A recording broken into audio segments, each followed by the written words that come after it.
Okay, February 18th, 2014. We're continuing the discussion regarding textuality, and this time we'll Yes, what do you want to? we look at you said that there was a passage in the Golden Doves that might bear upon what we were discussing. Yes, but let's mention before what we were discussing about.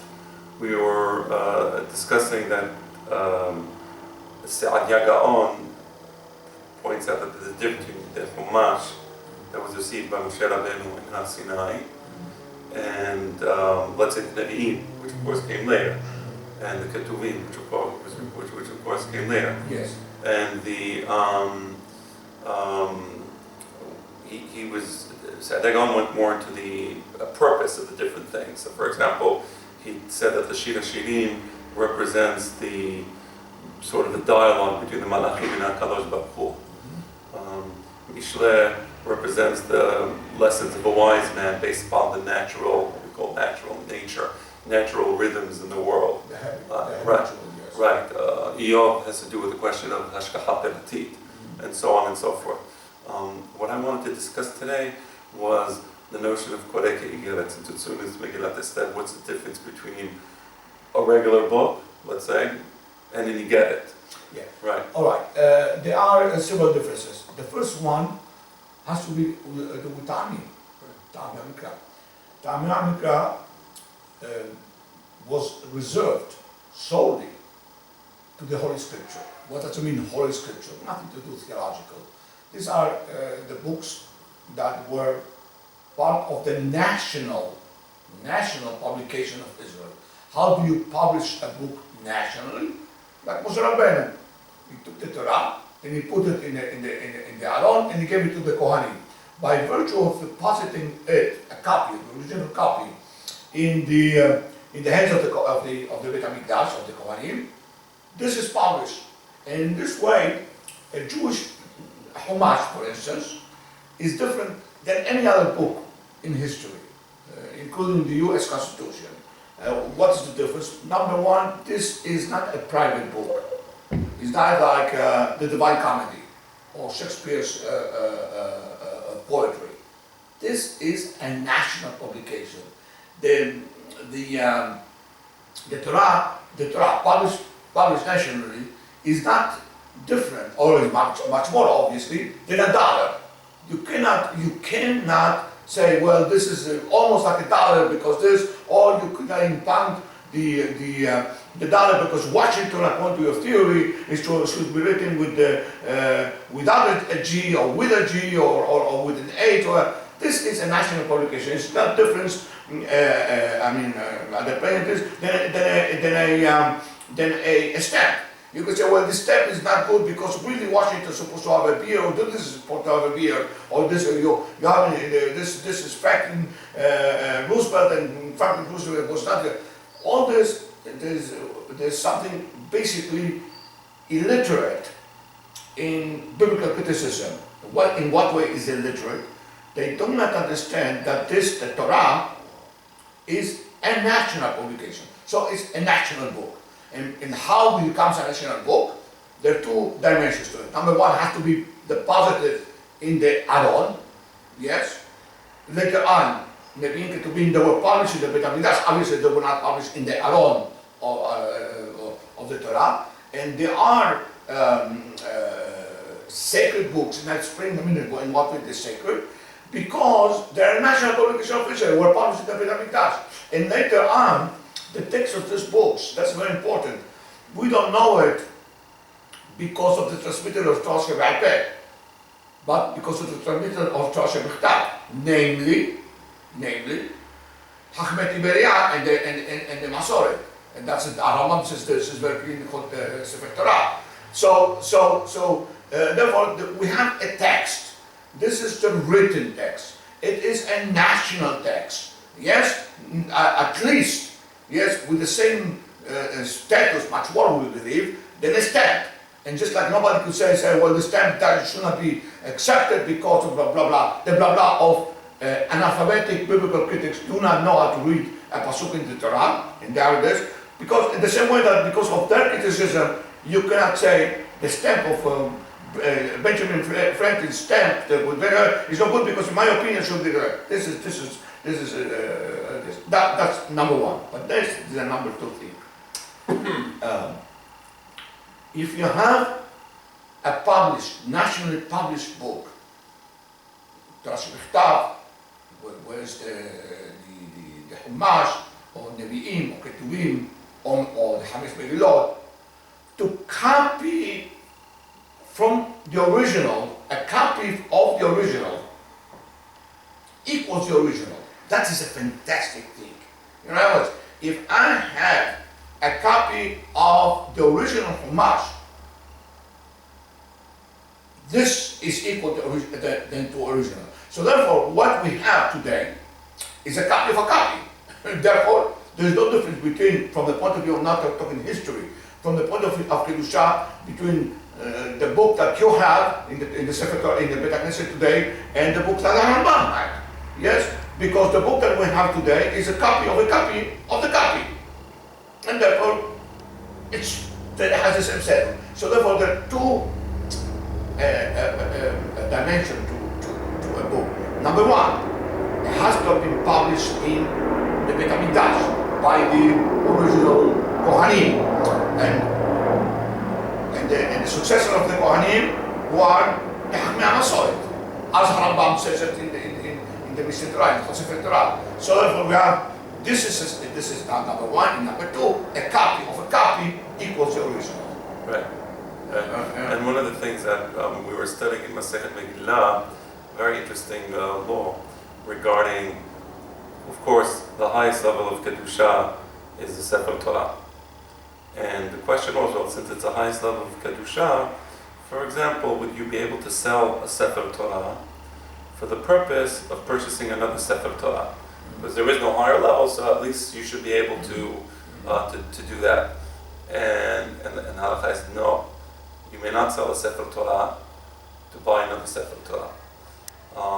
And one of the things that I discussed was that, this concept of each Sefer Torah being almost like an individual. Every Sefer Torah, the Sefer Torah that you are doing in the Beit HaKnesset, and that's why you have to stand up, is equal to the Moshe Rabbeinu's Sefer Torah. I mean, not historical, of course, historical like this, but from the point of view of Kedusha, I have to explain that Kedusha in Judaism, it's not nothing to do with theology, with Christianity, with all this kind of mythical thing and mystery. No, it is, you have to treat it in a special way, and it has to do, involves actions. I'm going to say, atakadosh. What does it mean, atakadosh? If God says something, you have to get a special level of deference. Yes, atakadosh, kadosh. So therefore, kadosh, I cannot say the Shem Hashem levatala or so on. So kedusha implies not halabalu, but a special kind of behavior. Yes. So now, kedusha of Sefer Torah.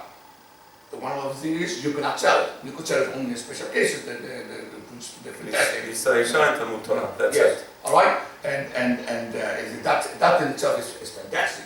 It's fantastic. But again, kedusha has nothing to do with anthropology, with this. Kedusha is something. Is a Hebrew concept. Yes, and what happens, unfortunately, is that many of the so-called Jewish scholars have no knowledge of Judaism. So they assume that the pagan concept of Kedusha, yes, that is the Jewish Kedusha, you understand? That has nothing to do with this. All right? Right. So according to this, so going back to the original question, according to Shitat Shemuel, who says that the Megillah is Koreki Igeret, what he really means is it's a lower level of text, meaning you have Torah, Nevi'im, Ketuvim, and then the Megillah will be even lower than the Ketuvim. Yeah. Now, what does it mean correct? What I'm trying to show is, first of all, the Halacha is not like Shemuel. Right. And correct again means that you read it without ta'amim. Right. Because the ta'amim Mikra meant that what I'm reading is a national text. Yes, it's a national text, and therefore, you know, and with all the respect that we have to all the schools, when they teach you Mikra in elementary school, Jewish elementary school, without Ta'amim, then they're teaching you Mikra without Askorah Beged, which means has no Kedusha. Yes, it's not that the Torah has no Kedusha, but the one earmark of Kedusha of the Sefer Torah, or maybe in Ketuvim, is the Ta'amim Mikra. Right. Yes, and therefore you are divesting the Mikra from the sign of Mikra. So now what Jamal was saying is that no, you have to read this, but because this is kind of Torah Shebihat. All right? Right. Right. Now we're so related. So let's look at the Megillah. So let's say it's part of the Ketuvim because that's halakha. It's like no, but the halakha is also not like Shemuel. I don't think you. Right. Exactly. Halakha is not like Shemuel. Yeah. Halakha is not like Shemuel. So Megillah is read with Ta'amim, yes. And the status of the Megillah is like the status of Tehillim or the status of Eov or the status of any of the Ketuvim. That's also my understanding. That's also my understanding as well. But the question now is as follows. Let's go back to Chumash. So you have the highest level of text is Chumash. Mm-hmm. So correct me if I'm wrong. So you can make, for example, Midrash Halakha on the Chumash. You can't have Midrash Halakha on the Navi. The reason you can have Midrash Halakha on the Chumash because the Chumash is the only source of law. Yes. In terms of a written document, the only written document, Katuv, is the Chumash. So you can make Midrash Halakha on the Chumash, but you cannot make Midrash Halakha on the Nevi'im. Would you agree with that statement? Yeah, but I have to explain. Yeah, okay. Very important. According to Rambam, the Oraita, which is what Moshe Rabbeinu transmitted to us, and binding is one of the 630 mitzvot, makes no difference according to Rambam whether it's written in the Torah or where we know that this is the Oraita because Moshe Rabbeinu transmitted thus. Right. So now, here comes the point. In addition to the Torah that we have from Moshe Rabbeinu, and was transmitted, and I know that this is the Oraita because the tradition says that it's the Oraita, and of course we know it's not because of the written text, because ultimately any written text, as Rambam says, and Ramban also in the Hakdama to Milhamot Hashem, any text will be interpreted more than one way. Right. So the source of Torah is not the Torah Shebichtav. According to Ramban, Moshe Rabbeinu received two Torot, Torah Shebichtav and Torah Shebi'al and so we know Torah Shebi'al because we received this from Moshe Rabbeinu. Right. Now, here comes the point. We have a Torah Shebichtav. We could associate and say, this pasuk means associated with Torah Shebi'al. Fine, very good. We say that is this. But here comes another point. According to Rambam, the Hachamim, but Hachamim that means scholars, means the Bedin Hagadol could be Doresh, Yod Gimal Midot, could apply the Yod Gimal Midot, the 13 rules of hermeneutics, to Torah Shebichtav, and thus create what Rambam calls Dinim Muflaim. Right. All right? And this Dinim Muflaim have authority, not because of the wisdom of the drasha. For every drasha, there's a counter drasha. So why is it binding? Because the Bedin Abdul Minyan and they decided that this is the means that this is the real interpretation that was said. No. But this is the law because the Bedin decided. Of course, a person could say, and I believe that this is a hard Piratit, and Olam always guides the Bedin, and they always are right, and we always will be right. But that's a secondary to the fact that you are Torah Sheyerucha. Right. Yeah, to the Supreme Court. Just like in American legal system, the Supreme Court, and only the Supreme Court, not scholars, Yale University or Harvard University, they have the Supreme Court has the authority to tell you, the legal authority to tell you what is the meaning of this text in the Constitution. Right. And you could think that, the interpretation is wrong or not, or right. But the law doesn't depend on you, Mr. Scholar, whether you agree with the Supreme Court or not. The Supreme Court is the only body authorized to interpret the Constitution. The same thing, the only body authorized to interpret the Torah is not the Rabbi X or Rabbi this, but the Beit Din HaGadol. Yes, the last Beit Din HaGadol was Rabbi Navarro Hashem. Right. Yes. Right. So let's separate the two issues. One issue is what comes first, the derasha or the law. For example, dinim muflaim. The Hachamim have the authority to determine that avodah shebalev is tefillah. Yeah. That authority is independent of the derasha. They will make a derasha, and that derasha will come to support in a rhetorical type of fashion. The conclusion is that avodah shebalev zohi tefillah. That's right. And the derasha is ul'odo b'chol levavchem. And not only tefillah, say has to be 19 berachot. Right. And in Shabbat has to be 7 berachot. Right.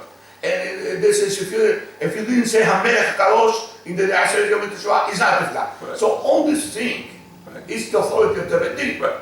Now, so getting back to my original point, you have the authority of the Beit Din to interpret the Torah, to interpret dinim muflaim, and so on.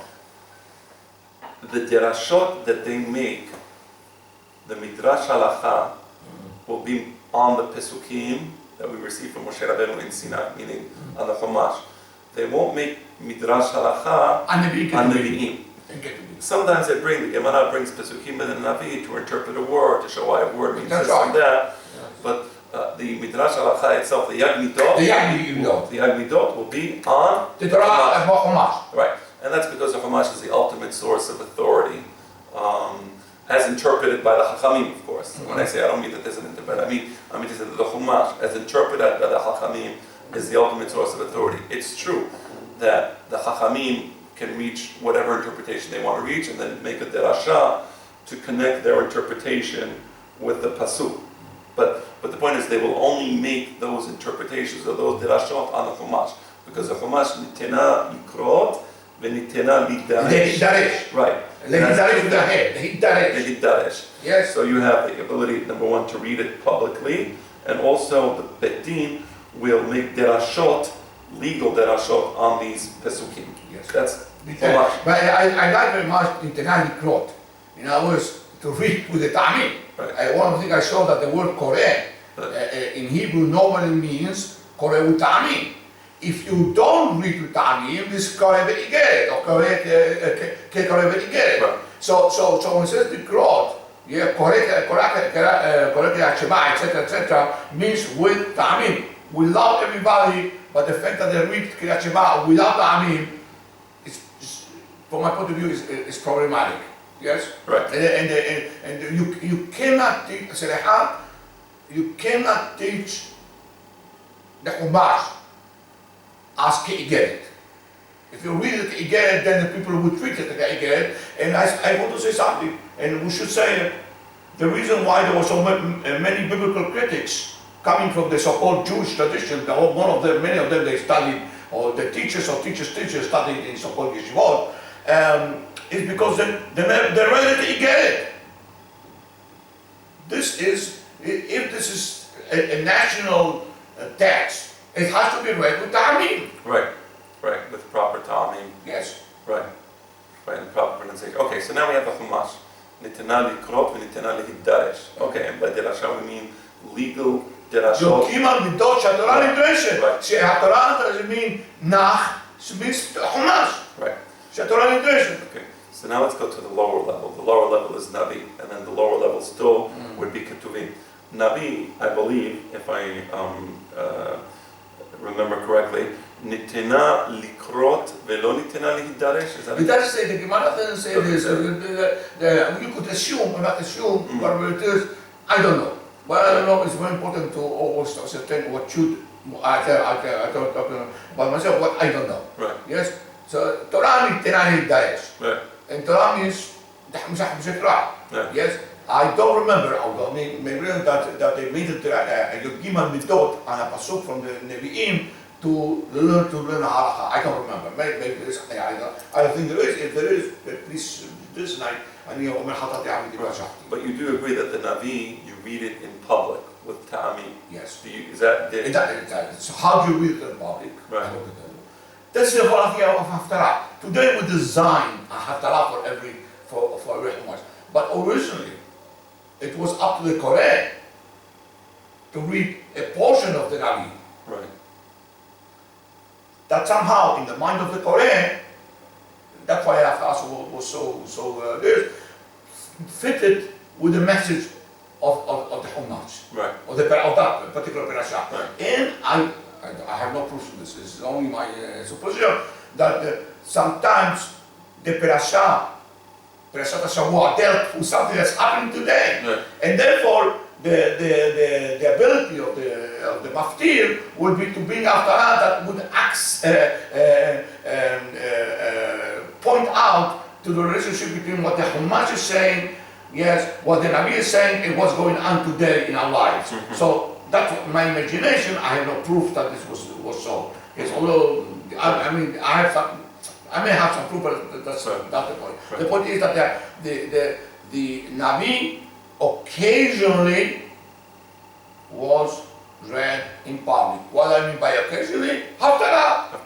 The only problem I have with that is, if that's the case, why is it that with respect to Navi, we allow the public reading to be not in a text, meaning lo ala gevin, lo ala kela, you're right. And ultimately, there's Rabbi Yosef Hacham in Hikri Lev. This is the question. From a technical point of view, the question is meaning they should have a Sefer Navi. I think among some Ashkenazi communities they have Sifrei Nevi'im. I think so. Right. I don't remember this in Sephardic communities, but I know that some Ashkenazi communities still have Sifrei Nevi'im, and I presume, I have no problem with this, that in this Sifrei Nevi'im there was no vowels and so on. Yes. Down but this subject was discussed with Hikri Lev and Rabbi Yosef Hacham, yes, and discusses this point. And my understanding for our practice today, I don't know how the Temanim they do it, but among Sephardim, I think that's most of Ashkenazim, is kind of Ita Asota Alnai, Right. Right. A or B, the reading of the Haftarah was an afterthought. The original public reading was only meant originally to be the Chumash. Later on, when there was persecution, so they switched to the Haftarah. I don't know. Yeah, but I know that from a technical point of view, there is no difference. Yes. As the public reading should be ala gevin. Right. And so on, but maybe in the right before Mashiach comes, the people who know how to read this, but. Right. Right. And then. But how? Also, this has to do with another thing, probably the reason why we don't have it this way today is because, as Harambam says, the obligation is to teach every child, every Ama'ares should know to read Torah, Nevi'im, and Ketuvim. And there's been one of my books have been some Ashkenazi scholar in the Middle Ages. It goes to the Middle East, and he says he didn't find everybody knew how to read Arba Esim. Arba Esim means 24 books of the Torah, and they know how to quote it and so on. And yes, we are advanced in Jewish education, which is totally un-Jewish, because the people don't know how to read the Torah. Yeah, we're advanced in Jewish education. The only thing is that everybody is illiterate. Yes, it's analphabetic. Right. But not only illiterate, it's analphabetic. Yes, other than that, we're very advanced. Yeah. And then the lowest level of textuality would be the Ketuvim. Yeah. The way I understand that, again, is that you can have Sifrei Ketuvim written ala gevin ubitio, but there's no public reading of the Ketuvim. Exactly. Right. Although there's some to show to Chuvot, they used to read sometimes, just like we have Haftarot for this, they have like a Haftarot for the Minha, in Shabbat, so Right. So to summarize, the Chumash, which is the highest level, number one, you have a public reading. So you have obligatory. Kiri'ah b'ta'amim. Number two, the Bet Din received the Chumash, as did all Am Yisrael, and they have the right, but they have the right to make derashot, legally binding derashot on the Chumash. That's the Chumash. The Nabi, you have public reading, but you're not going to have legally binding derashot based on the Nabi, and it can't be, because how can the Nabi possibly be a source for a new law? Either it's in Torah Moshe Rabbeinu or it's not. Yeah, also there are few cases I've been this in my books, in my Iyunim, and also in Riyam yourself, is sometimes a Nabi could say something, Right. is the Oraita, Right. but is the Oraita not because it's written in the Nabi, because this Nabi received like this from the Bedina Gadol, Right. so this is the Oraita, and Aramam brings it. Yirmiyahu Betino. Yes. Yeah, right. Yeah. Yirmiyahu Betino, of course. Why wouldn't the Nabi discuss the Torah? Yeah, yeah. And it's written in the Nabi, and it's binding, there is the Oraita, because it's written in the Nabi, because the Nabi, as a member of the Bedin, transmitted this law. Right, exactly. And was accepted by the Bedin. Right, so Oneg Shabbat was not by virtue of Yeshaya having the independent right to legislate law. He has no right to legislate law. Oneg Shabbat is part of the Kabbalah of Israel, not the Oraita, the Rabbanan, which Betin, maybe it was Yeshaya Betino that instituted Oneg Shabbat. It could be, but it's by virtue of the Betin. The Betin that becomes law. And not by virtue of Yeshaya. Yes. Yeshaya's personal message, as opposed to his message as the head of the court of Israel. Yes. Right. And then finally you have the Ketuvim, which were never instituted as a public reading. So it's Metamet Yadayim, because it has its Beruch HaKodesh, and read it. That's why there was a discussion, whether Metamet Yadayim or not. Right, some of them, no. Right, but there was not. It was universally acknowledged, I believe, that if it's accepted into the this Metamet, it was accepted.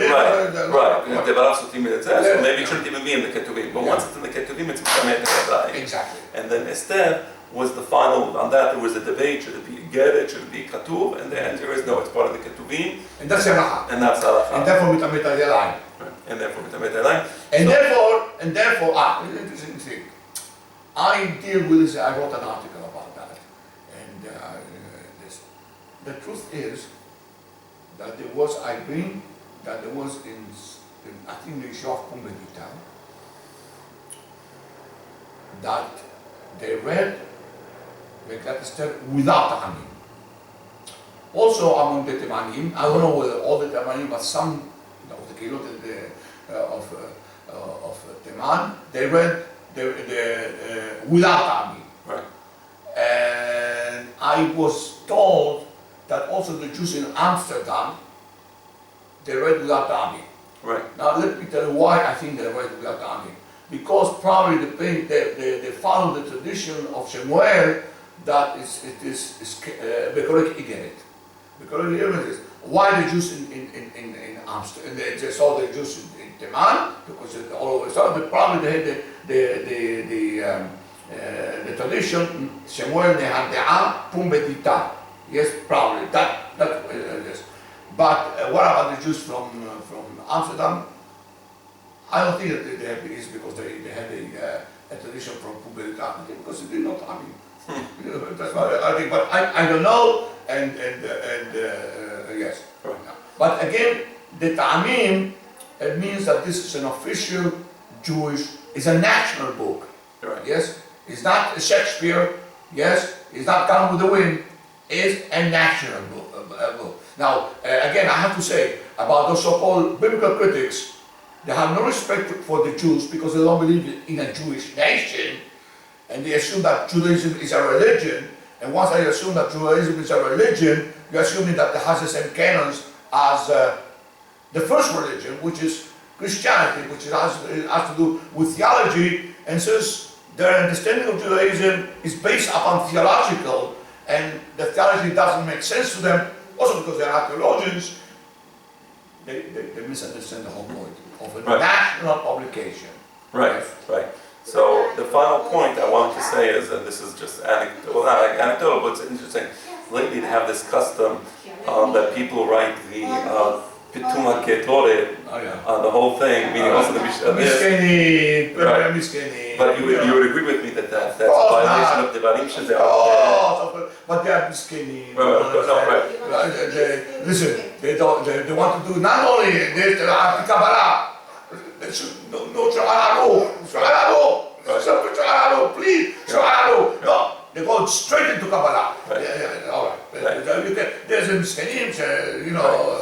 In other words, there's a difference between this that we allow the Mishnayot to be written, because the writing that we have of the Mishnayot wasn't meant to bring it up to one of the national texts of That's Israel. why there is no Malevich Haser. Right. You say,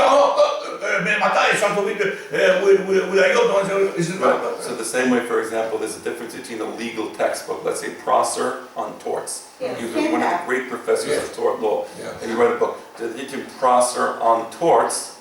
And the tort laws that were enacted by New York State. The tort law that was enacted by New York State is an official written document, which is a source for tort law.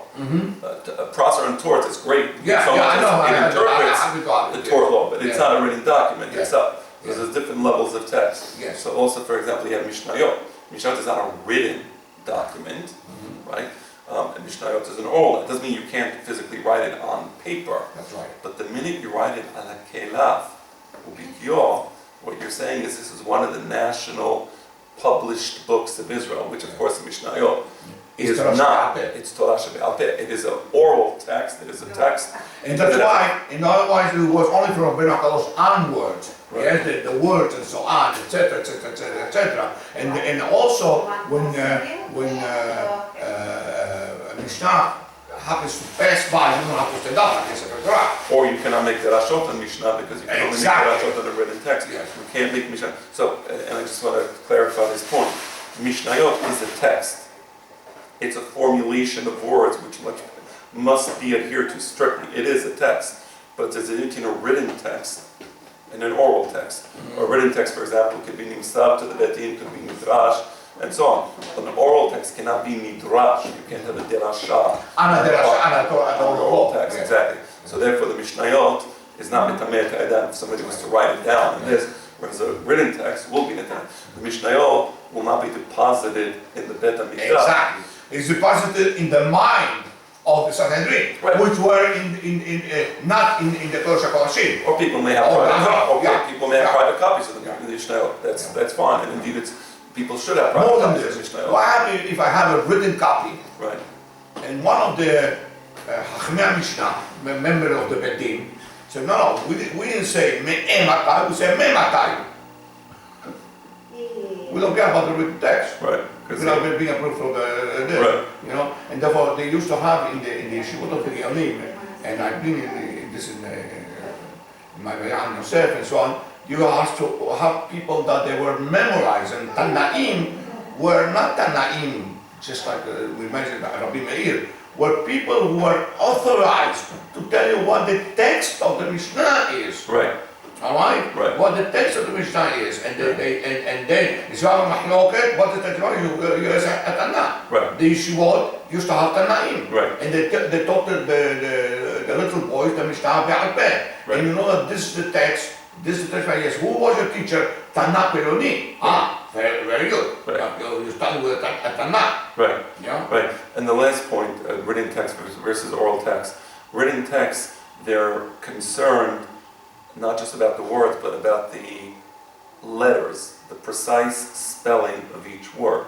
Oral text, they're not concerned about the precise spelling. But for instance, they can make a derasha, a whole derasha, a Malevich Haser. Right. You cannot do the same thing with the Mishnah. Right, exactly. So there's orthography, the counting the numbers of letters of the Torah Shebichtav. There is no parallel to that in the Torah. It is an irrelevant issue. The formula in the oral text, the smallest resolution is the word, the combination of words together. In the Chumash, it's a combination of words, but also the combination of letters. That's what we know, how many letters and how many this, how many that. So that's one of the differences between the written text as we view it and the oral text as we view it. Not to minimize the Mishnayot, but we have this distinction. Also more than this, the text of the Mishnah, and not only the text of the Mishnah, the text, the the material in which the Torah is written, the Kelav, is Kadosh. Right. It has to be Kadosh before. The Gevil has to be Kadosh. Right. But Kadosh means making certain. Ibud Lishma. Ibud the Gevil has to be Lishma. So if it is not Ibud Lishma, right. you don't stand up for the Sefer Torah. It's not a Sefer Torah. That's what to read from it in public. It's That's right. Yeah. And so now he does something very interesting. The letters of the Sefer Torah make also this the Gevil in a special kedusha. Yes, and that's why when they burn the Sefer Torah in Hacham, the fathers of Western civilization, the Romans, burn the Sefer Torah, or the Hacham with the Sefer Torah, he saw the Torah Porchot, the Avir. The Otiyot Porchot letters, right? Yes, fantastic, because they have a being into themselves. Right. There's a being into themselves.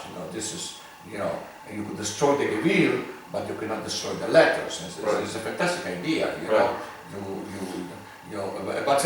But if you do the same thing to a Mishnah, right. You wrote to take a Gevil and so on, and there was the good Shema, and you read the Mishnah. There's no Kedusha. No it's Kedusha. Kedusha. Yeah. And it's not considered Tashmisha Kedusha. Yeah. It's You don't Tashmisha have to Mitzvah. for it. Right.